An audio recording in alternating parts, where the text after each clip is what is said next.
মরিচাষে গেলেন মাছ কোম্পানিতে, সেখানে গিয়ে আপনাকে 10 থেকে 12 ঘন্টা কাজ করতে হবে। একটা মানুষের জিম্মায় থেকে আপনাকে কাজ করতে হবে, বন্দি ঘরে থেকে। তো অনেক আপুরা আছেন যে সংসারের ঝামেলা সহ্য করে না, কিন্তু বিদেশে গিয়ে ঘন্টার পর ঘন্টা বাসাবাড়ির কাজ হোক, যে কোনো প্রতিষ্ঠান হোক, কারখানা হোক, ফ্যাক্টরিতে হোক, কাজ করে যায়। আসসালামু আলাইকুম। যে সকল আফুরা বিদেশে যেতে চান তাদের জন্য মূলত এই ভিডিওটা নিয়ে আসা। কারণটা হচ্ছে, আমি গত 2 দিন আগে আমি টিকটকে এই ভিডিওটা আমি আপলোড করেছিলাম। মরিচাষের একটা মাছ কোম্পানিতে মেয়েদের নেওয়া হচ্ছে, নিয়োগ চলতেছে, এরকম কিছু কথা বলেছিলাম। বিশেষ করে যারা ভিডিওটা দেখেছেন তারা অনেকেই আমাকে কমেন্টে এবং টিকটকের ইনবক্সে নাম্বার দিয়েছেন, মেসেজ করেছেন যে ভাই আমি যাব, আমাকে নিয়ে যান, কিভাবে যাব, যোগাযোগ কিভাবে করব। তো এই বিষয় নিয়ে আজকের এই ভিডিওতে বিস্তারিত কিছু আলোচনা করব। তো ভিডিওটি ধৈর্য সহকারে শুরু থেকে শেষ পর্যন্ত দেখবেন, যে সকল আফুরা ভিডিওটা দেখছেন। দেখেন, আমি গত কয়েকদিন ধরেই এই মেসেজগুলো দেখে অনেক আপুর সাথে আমি কন্ট্যাক্ট করি, কথা বলি। তো তারা কি কারণে বিদেশ যেতে চায় এবং কেন যেতে চায় সেই বিষয়ে আমি একটু খোঁজ খবর নেই। তো বেশিরভাগ আফুদের কাছ থেকে যে ইনফরমেশনগুলো পাই সেটা হচ্ছে তাদের হাজব্যান্ড নেই, তাদের ডিভোর্স হয়ে গেছে, তাদের সংসারে ঝামেলা, খাওয়া থাকা, টাকা পয়সা নিয়ে সমস্যা।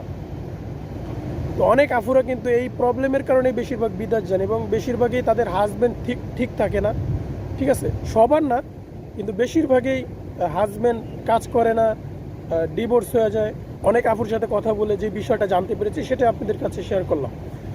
দেখেন, এখানে কোনো আফুরা কোনো কষ্ট নেবেন না, কোনো কিছু মনে করবেন না, শুধুমাত্র জাস্ট এই বিষয়টা সবার উদ্দেশ্যে জানানোর জন্য বলতেছি।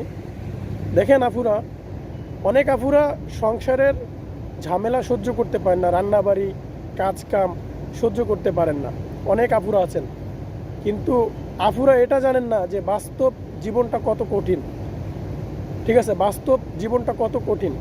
আপনি বিদেশে গেলেন বা মরিচাষে গেলেন মাছ কোম্পানিতে, সেখানে গিয়ে আপনাকে 10 থেকে 12 ঘন্টা কাজ করতে হবে। একটা মানুষের জিম্মায় থেকে আপনাকে কাজ করতে হবে, বন্দি ঘরে থেকে।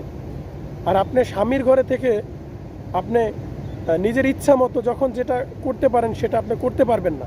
10-12টা ঘন্টা আপনাকে অন্যের জিম্মাদার হয়ে থাকতে হবে। তো অনেক আফুরা আছেন যে সংসারের ঝামেলা সহ্য করে না, কিন্তু বিদেশে গিয়ে ঘন্টার পর ঘন্টা বাসাবাড়ির কাজ হোক, যে কোনো প্রতিষ্ঠান হোক, কারখানা হোক, ফ্যাক্টরিতে হোক, কাজ করে যায়। হাজার গালি বকা শুনেও কাজ করে যায়, কিন্তু স্বামীর ঘরে থেকে একটু কথা বললে রাগ, অভিমান, ক্ষোভে তাকে ডিভোর্স দিয়ে দেয়, হয়তো তাকে ছেড়ে দেয়।